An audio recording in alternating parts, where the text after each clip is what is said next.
કેટલીય ફિલ્મ એવી છે કે ફિલ્મના બેકગ્રાઉન્ડની અંદર સંસ્કૃત મ્યુઝિક છે. તમે RRR ફિલ્મ જોઈ હોય, તમે પુષ્પા ફિલ્મ જોઈ હોય, એના મુખ્ય ગીતો તો સંસ્કૃતમાં છે. રામમ રાઘવમ જ્યારે સાંભળતા હોઈએ ત્યારે આપણે ખબર ના પડે.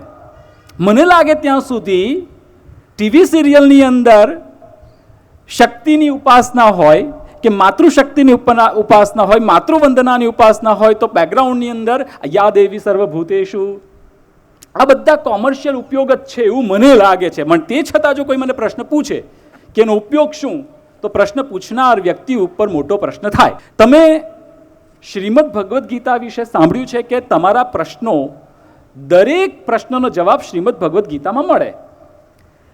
સુભાષિત નામનો એક એવો ભંડાર સંસ્કૃત ભાષાની અંદર છે કે જે સુભાષિતોના માધ્યમથી આપણને આપણા બધા જ પ્રશ્નોનો જવાબ મળી શકે. ને એટલું જ નહીં, એ સુભાષિતોને ફિલોસોફીની દ્રષ્ટિએ જુઓ, માર્ગદર્શનની દ્રષ્ટિએ જુઓ, કોઈક આપણને આશ્વાસન આપતું હોય એ દ્રષ્ટિએ જુઓ, અનેક અર્થોમાંથી આપણે એ પાર થતાં આપણું જીવન સારું બનાવી શકીએ. એ સુભાષિતનો અર્થ જે છે સુષ્ઠુ ભાષિતમ ઇતિ સુભાષિતમ, જે સારું બોલાયેલું. पूरा वीडियो देखने के लिए सब्सक्राइब करें भारत कुल ऑन YouTube।